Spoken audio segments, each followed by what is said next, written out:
Hello friends. आज हम लोग एक स्पेशल टॉपिक पे बात करेंगे जो कि बहुत कॉमन है।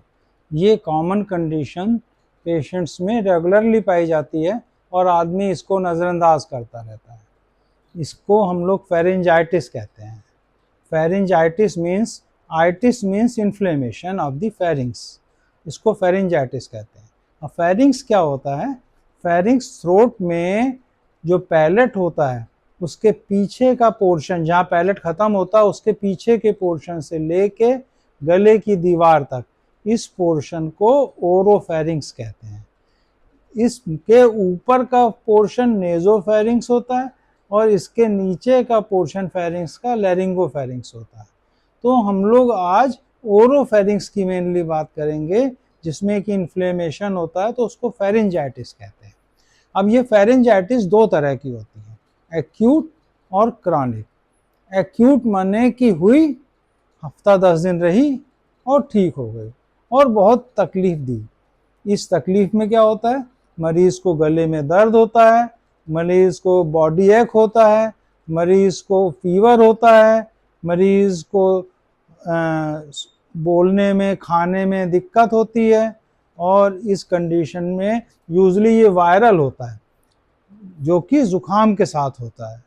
अगर ये 7 से 10 दिन में ठीक नहीं होता है तो ये क्रॉनिक में बदल जाता है, तब इसको क्रॉनिक ग्रेनुलर फेरिंजाइटिस कहते हैं।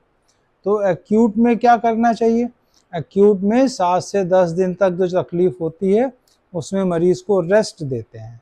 दर्द बुखार के लिए एनाल्जेसिक्स देते हैं, पैरासीटामॉल या आइबुप्रोफेन, रेस्ट कराते हैं और गुनगुने पानी के या नमक पानी के गरारे कराते हैं।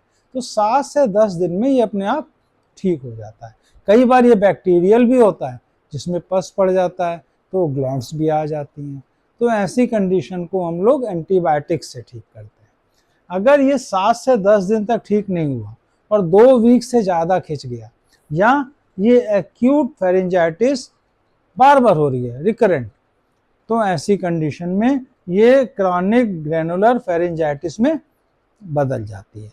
अब इसको क्रॉनिक ग्रेनुलर क्यों कहते हैं? क्योंकि जीभ के पीछे जहाँ ख़त्म होती है उसके पीछे के फेरिंग्स वाले पोर्शन है, जो पीछे की दीवार होती है, उसमें लिम्फाइड फॉलिकल्स होते हैं। जब भी क्रॉनिक इन्फेक्शन होता है तो वो स्वेल हो जाते हैं, स्वेल होके गांठों का रूप ले लेते हैं, छोटी छोटी, उनको नोड्यूल्स कहते हैं। और वो ग्रेनुलेशंस हमारी मेडिकल टर्मिनोलॉजी में कहलाते हैं। तो वो बम्प्स यानी कि उभरे हुए पोर्शन, जो कि पोस्टीरियर फेरिंजियल वॉल, यानी कि जब हमने मुंह खोला तो सबसे सामने की दीवार पे छोटी छोटी पिंक कलर की गांठें आ जाती हैं, जो कि मोटी होके लिम्फाइड फॉलिकल्स बम्प्स बना देती हैं। तो इसको क्रॉनिक ग्रेनुलर फेरिंजाइटिस कहते हैं। अब इसमें इसके सिम्टम्स क्या क्या होते हैं? मरीज को सोर थ्रोट होता है, खराश होती है, खिचखिच होती है, ऐसे लगता है कि सैंड पेपर को गले के पीछे रगड़ दिया। तो मरीज को ऐसा हमेशा लगता रहता है कि गले में कोई चीज़ चुभ रही है, कांटे जैसे चुभ रहे हैं, गले में इरिटेशन हो रहा है और इसमें स्टक इन दी थ्रोट, सब कुछ फंसा हुआ है गले में।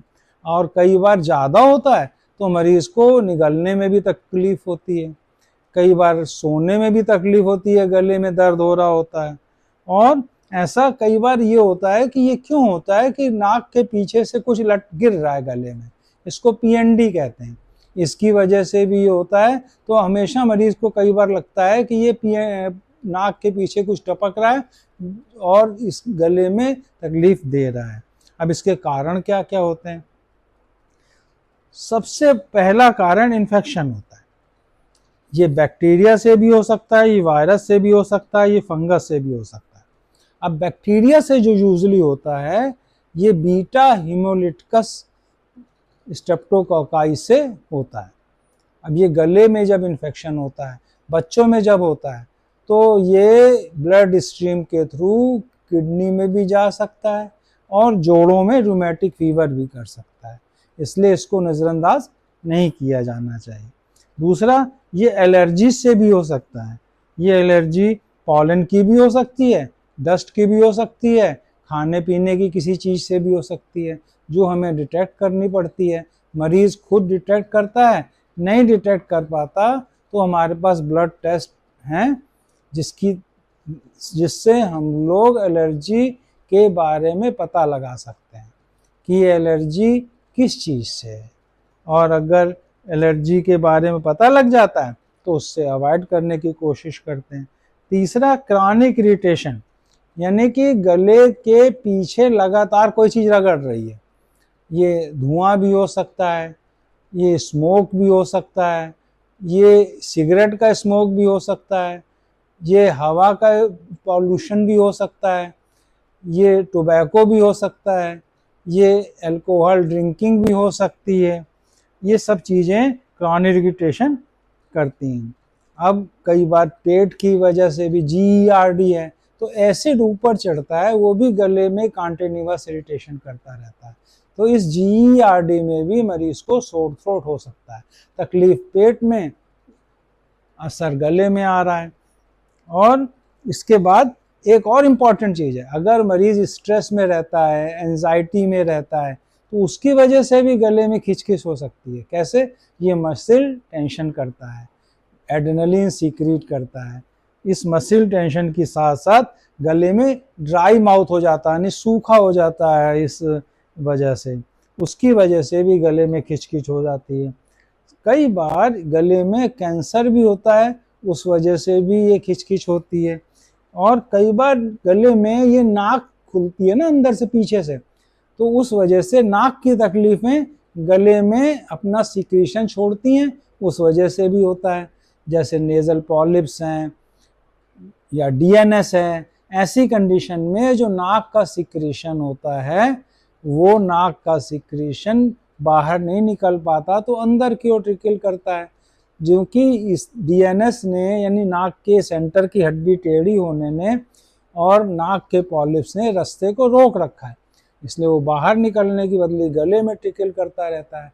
या साइनस में साइनोसाइटिस होती है, उस साइनोसाइटिस में भी फ्लूइड ज़्यादा बनता है, जो कि पस भी हो सकता है, वो भी गले में ट्रिकल करके गले में खराश कर सकता है। तो गले में खिचखिच, गले में खराश, गले में दर्द, ये सब चीज़ें होती हैं इस फेरिंजाइटिस में। अब सबसे बड़ा देखो, अगर कोई बॉडी की इम्यूनिटी वीक है, यानी कि बीमारी से लड़ने की ताकत किसी शरीर की कमज़ोर है, तो जो मुंह में कॉमन सेल्स होते हैं, यानी यूजुअली बैक्टीरिया जो प्रेजेंट होते हैं, जो हमारे दोस्त होते हैं, वही दुश्मन की तरह बिहेव करने लगते हैं और गले में इरिटेशन करने लगते हैं इन्फेक्शन करके। इस तरह की वीक इम्यूनिटी किस में होती है? जैसे डायबिटीज़ में, कैंसर में, HIV पीड़ित मरीजों में, इन सब में इम्यूनिटी कम होती है, जिससे मुंह के कॉमन सेल बैक्टीरिया भी पैथोजेनिक हो जाते हैं। अब इसको हम लोग डायग्नोज करते हैं। इसकी डायग्नोसिस में गले में तकलीफ़ है तो नेचुरली किसी ना किसी कान नाक गले के डॉक्टर के पास या ENT सर्जन के पास जाना पड़ेगा। वो मरीज़ का मुंह खोल के एग्ज़ामिन करता है, एग्ज़ामिन करके पता लगा लेता है कि आपको ग्रैनुलर फेरिंजाइटिस है। और अगर किस चीज़ से, अगर बैक्टीरियल से उसको लगता है तो वो थ्रोट कल्चर कराता है। अगर उसको स्ट्रेप्टोकोकाई से लगता है तो वो रैपिड एंटीजन डिटेक्शन टेस्ट कराता है। अगर उसको लगता है कि लंग्स की वजह से गले में पस आ रहा और दिक्कत हो रही तो वो चेस्ट का एक्सरे कराता है। अगर उसको लगता है ENT सर्जन को कि ये नोज से या साइनस से तकलीफ़ है तो CT स्कैन या एक्सरे वो साइनसेस का और नोज का कराता है, डायग्नोस करता है, उसके अकॉर्डिंगली वो ट्रीट करता है पेशेंट्स को। अब देखिए इसके कॉम्प्लिकेशंस क्या क्या होते हैं अगर फेरिंजाइटिस को इलाज ना किया जाए तो। देखिए साइनोसाइटिस से होता भी है और इससे साइनोसाइटिस होती भी है, दोनों वाइस वर्सा, एक दूसरे का उल्टा भी है। रूमेटिक फीवर, किडनी इन्फेक्शन हो सकता है अगर बीटा हेमोलिटिकस से। कई बार इम्यूनिटी कम हो तो ये बैक्टीरिया का इन्फेक्शन ब्लड में चला जाता है, इसको सेप्टिसीमिया कहते हैं, पूरे ब्लड में बैक्टीरिया घूमते रहते हैं। इससे टॉक्सिक शॉक सिंड्रोम होता है जो जानलेवा भी हो सकता है। अब इसको बचाएं कैसे इसको होने से? इसको बचाने के लिए जिस मरीज को तकलीफ है, अगर आपको पता है, तो उसके सामने ना जाए। अगर वो खांसे या बोले तो उसके मुंह से जो ड्रॉपलेट इन्फेक्शन होता है आपकी सांस के साथ आपके अंदर जाके तकलीफ कर सकता है, तो इसलिए उससे फेस टू फेस बात ना करें। हो सके तो मास्क लगा के भीड़ में निकलें, और किसी बीमारी के मरीज वाला टूथब्रश, टॉवेल्स, यूटेंसिल्स यानी बर्तन इस्तेमाल ना करें, उसका फूड शेयर ना करें, उसका टॉवल शेयर ना करें। अगर वो आदमी सिगरेट पीता है जिसको तकलीफ है तो उसको सिगरेट छोड़ देनी चाहिए। अगर उसको लगातार शराब पीने की आदत है तो उसको लिमिट कर देनी चाहिए। उसको बार बार अपने हाथ धोने चाहिए, क्योंकि जब छींक आती है, खांसी आती है, आदमी हाथ रख लेता है तो हाथ में भी वो इन्फेक्शन आ जाता है, तो वो इन्फेक्शन तकलीफ देता है। इसलिए ऐसे मरीज को अपने हाथ बार बार धोने चाहिए। और पॉल्यूटेंट्स, अगर उसको पता है कि जिस चीज़ से हवा में पॉल्यूशन है उससे तकलीफ हो रही है, हवा में धुआं है, या अपने बेडरूम में उसने रात में कुछ ऐसी चीज़ मच्छर मारने की चला रखी है जिसकी वजह से उसको तकलीफ हो रही है, यूजली डिटेक्ट नहीं कर पाता आदमी।